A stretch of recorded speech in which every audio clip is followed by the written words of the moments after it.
Cars. This form of land transportation has taken the world by storm ever since its inception in the early 20th century. In the Philippines, cars are a ubiquitous sight that can be found anywhere from the idyllic countryside to the dense urban sprawl of major cities. Our country has become overly reliant on these vehicles for transportation as economic policies and cultural attitudes and influences have become increasingly inclined towards the automotive industry. However, our dependency on cars has a litany of negative consequences. As any city dweller can tell you, traffic is probably one of the most notable. Nevertheless, the untold amount of damage that cars, via the smoke that they generate, have caused to the ecological environments should not go unnoticed. In particular, the forests of this country have suffered greatly as they become swaddled in the noxious smoke emanating from the exhaust of millions of cars. Understanding how fossil-fueled cars affect the life of our forests is essential in conserving them. With that in mind, there are multiple ways in which exhausts coming from cars harm our forests. Number 1. Impact of chemicals on plants and trees. Chemicals emitted from the pollution directly threaten plants and trees. Chemicals such as ozone and nitrogen dioxide alter their growth process as it hinders photosynthesis and metabolism, as well as causes nutrient imbalance, which causes plants and trees to weaken, thus becoming more prone to diseases. Number 2. Acid rain. When emissions of sulfur dioxide and nitrogen oxide from cars combine with moisture in the atmosphere, it forms acids that fall as acid rain. This endangers the soil's nutrients and pH balance, harming the roots and making the soil's overall composition less suitable for plant growth. Number 3. Reduction in sunlight due to air pollution.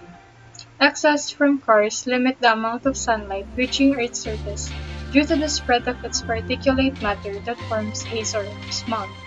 This unfortunately reduces the solar radiation uptake of plants and trees during their photosynthesis, which slows down their growth rate and additionally disrupts ecosystems as it alters temperature and humidity patterns, which affects its overall ecological balance.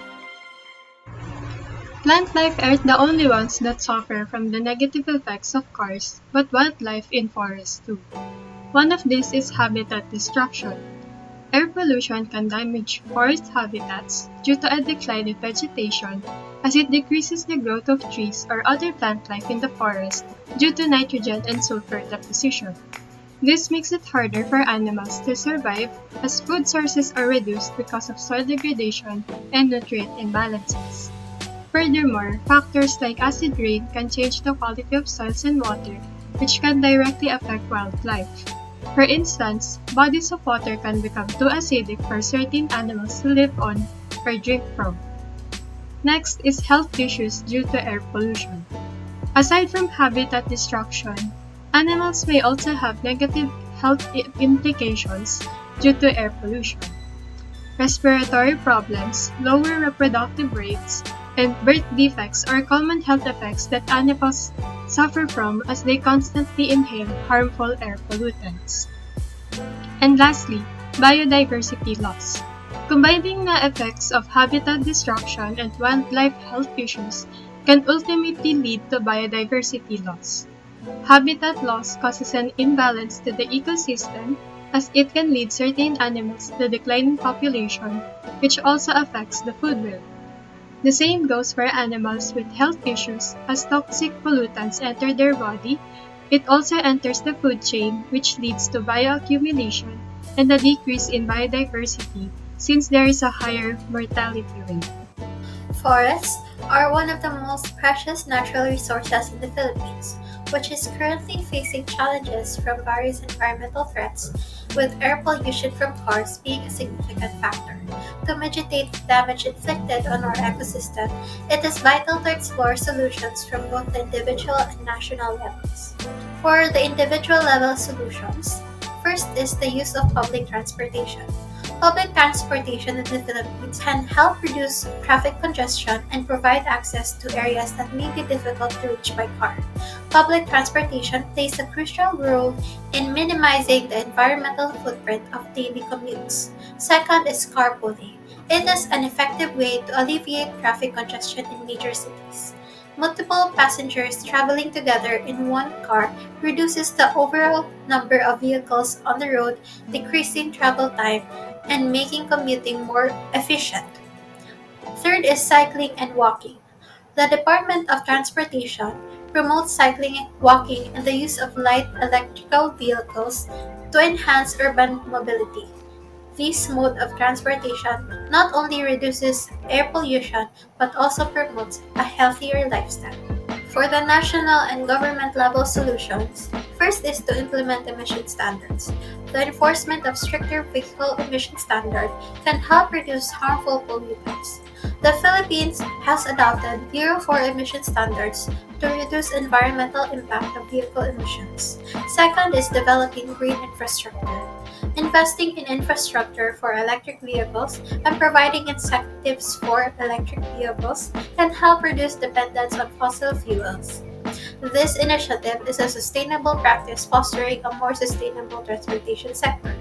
Third is to promote an eco-friendly transportation policies. The government incentive in new roads, bridges, and public transportation systems to improve connectivity and reduce traffic congestion, encouraging the use of public transportation over private vehicles. We are now reaching the end of our informational video. Always remember these things. With all that being said, as we lean into depending on cars as our mode of transportation, it causes damages to our environment from the smoke that the cars release. Moreover, cars adversely affects our forests, such as harmful chemicals impacting trees and plants' growth. Cars also affects our wildlife by destroying their habitats, resulting from the decline of vegetation because of harmful chemicals. So, what should we do to combat the damages that have been done to our forests?